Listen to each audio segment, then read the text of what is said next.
नमस्कार, मैं हूं जगदीश भाई एस्ट्रोलॉजर। आप सभी का बहुत स्वागत है आपकी अपनी चैनल जगदीश एस्ट्रो में।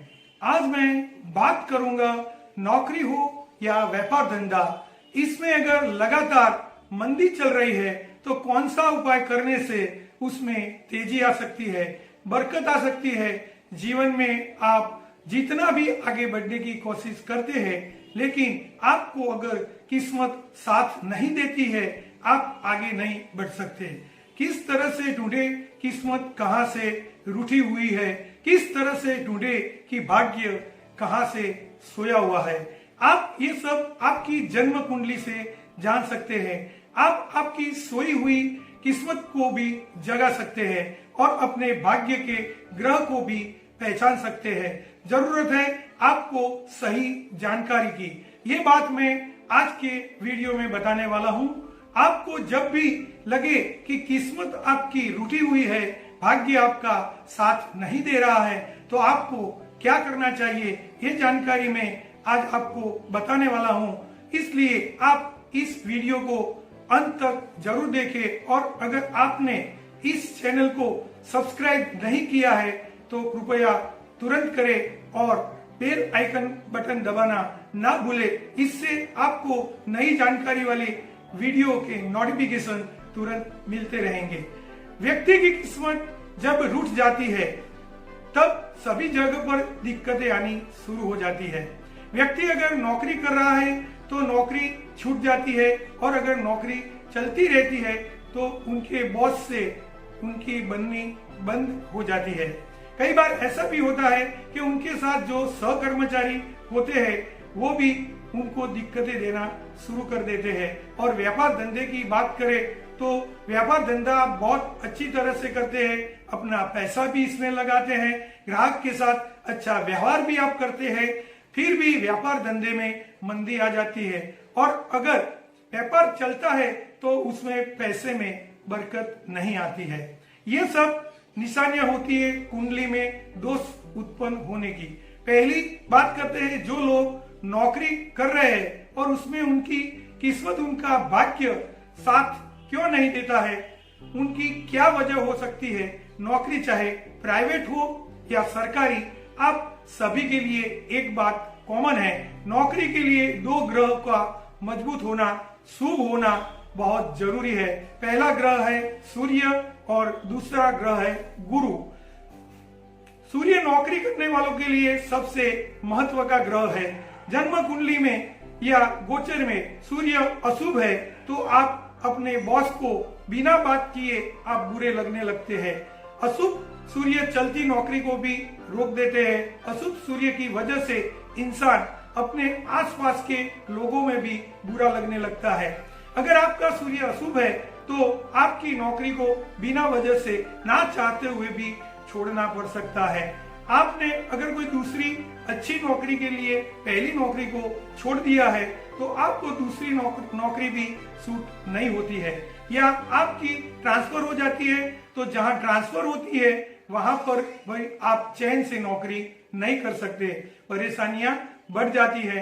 ये सब अशुभ सूर्य की वजह से होता है। और अगर दूसरा ग्रह गुरु भी अशुभ होता है तो इंसान नौकरी में अपने टास्क को पूरा नहीं कर पाएगा।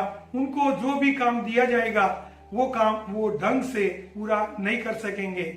नौकरी में बॉस को जैसे काम की उम्मीद होती है वैसा काम वो लोग नहीं कर सकते। इसकी वजह से नौकरी में एवरेज कर्मचारी बनकर आप रह जाते हैं। नौकरी में व्यक्ति अपनी इमेज, आंकड़ों में उनकी आउटपुट संतोषकारक नहीं दे सकता। ये सब अशुभ गुरु की वजह से होता है। उनका काम में भी मन नहीं लगता। ये सब अशुभ गुरु की निशानियां हैं।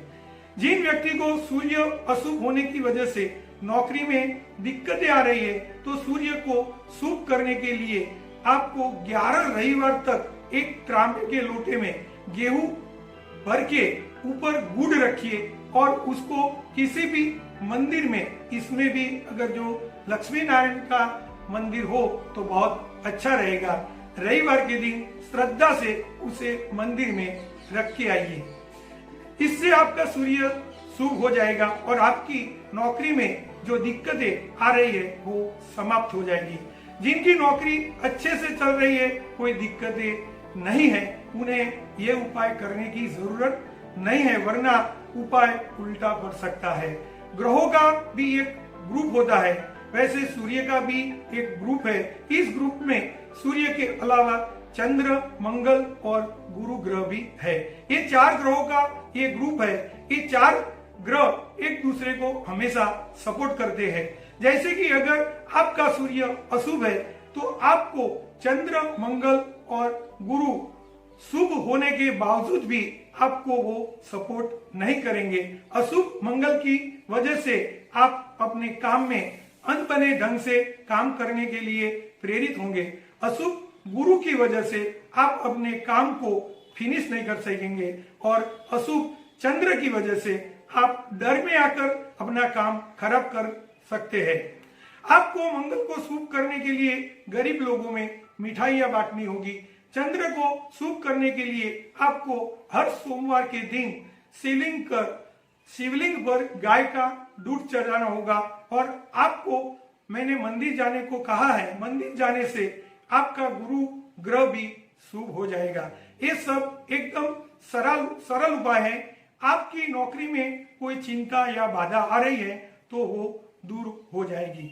सूर्य को शुभ करने का दूसरा उपाय है, आपको तांबे का एक सिक्का लेना है और मंगल का जो लाल रंग है वो सिक्के की एक साइड पर लगाना है।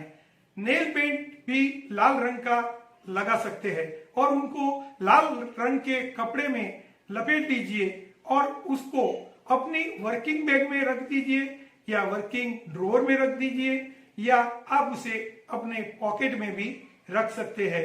ये तब करिए जब आपकी नौकरी में परेशानियां आ रही हो। इन उपायों से आपको बहुत ही पॉजिटिव रिजल्ट मिलना शुरू हो जाएगा। नौकरी के बाद बात करते हैं व्यापार धंधे की। अगर व्यापार धंधे में मंदी चल रही है, बहुत मेहनत करने के बाद भी मुनाफा नहीं मिल रहा है, तो ये सब बुध ग्रह की वजह से होता है। अगर बुध ग्रह अशुभ है तो व्यापार धंधे में मंदी आती है। अगर इंसान का व्यापार धंधा अच्छा चल रहा था और चलते चलते अचानक इसमें मंदी आ जाती है तो वो भी उनका जन्म कुंडली या गोचर का बुध अशुभ होने की वजह से ऐसा होता है। बुध अशुभ होने की वजह से उनके जो ग्राहक होते हैं वो आने का अचानक बंद कर देते हैं। ये बात मैंने व्यापार धंधे की है, लेकिन कई लोग सर्विस इंडस्ट्रीज में होते हैं और उसमें अगर मंदी आती है तो उसके लिए भी बुध ग्रह जिम्मेदार है। सर्विस इंडस्ट्री यानी कि ढाबा, फैक्ट्री, सलून, टेलर जैसा जो लोग बिजनेस करते हैं, यानी कि आर्ट का जो लोग बिजनेस करते हैं, ये उन लोगों की बात है। उन लोगों का जब बुध अशुभ होता है तब ये लोगों की सेवाओं में कमी आ जाती है। बदलते जमाने के साथ वो लोग अपनी सेवाओं को बदलते नहीं हैं। इसके लिए बुध को शुभ करना बहुत जरूरी है। बुध को शुभ करने के लिए आपको कांसे की एक कटोरी लेनी है और कटोरी में रात को मूंग की दाल को भिगो कर रखनी है और वो दाल रोज सुबह आपको पक्षियों को डालना शुरू कर देना है। इससे आपका बुध शुभ हो जाएगा। लेकिन यहाँ भी बुध ग्रह का एक ग्रुप है, उनको देखना भी बहुत जरूरी है। बुध के ग्रुप में शनि और शुक्र ग्रह है। आपको शनि और शुक्र को भी शुभ करना पड़ेगा। शनि को शुभ करने के लिए आपको हर शनिवार को पीपल के पेड़ को जल देना है और पीपल के पेड़ के नीचे कीड़ों को खाने के लिए चीनी या चीनी पाउडर ऐसी कोई भी मीठी चीज डालते रहना है, जिससे शनि शुभ होगा और बुध को सपोर्ट करेगा। शुक्र को शुभ करने के लिए अपने आसपास सफाई रखे, खुद हर रोज स्नान करके अच्छे कपड़े पहनकर साफ सुथरे रहिए। आप जहां पर काम करते हैं वहां पर भी हर रोज सफाई करें, साफ सुथरा रखें और आपका सब काम समय से सुनिश्चित होना भी जरूरी है। ये सब करने से आपका शुक्र शुभ हो जाएगा और बुध को सपोर्ट करेगा। अगर शुक्र अशुभ होगा और आप बुध के उपाय करते हैं तो भी आपको बुध परिणाम नहीं देगा। शुक्र शुभ होगा तो ही बुध परिणाम देगा और फिर बुध आपके व्यापार धंधे को चार चांद लगा देगा। ये थी एक छोटी सी जानकारी। अगर आप चाहे नौकरी में हो या व्यापार धंधे में, मैंने कहा वो उपाय अगर आप करते हैं तो आपके काम में कभी मंदी नहीं आएगी और आपका मुनाफा भी बढ़ेगा और आपको पैसे भी मिलने शुरू हो जाएंगे। जीवन की 70 से 80% जो परेशानियां हैं वो पैसे की कमी की वजह से होती है, वो इस उपाय से दूर हो जाएगी और आप खुशहाल जिंदगी जी सकेंगे। अगर आपको मेरा ये वीडियो पसंद आया है तो इस चैनल को आप शेयर कीजिए, लाइक कीजिए और ऐसे ही दूसरे वीडियो देखने के लिए सब्सक्राइब कीजिए, कमेंट कीजिए।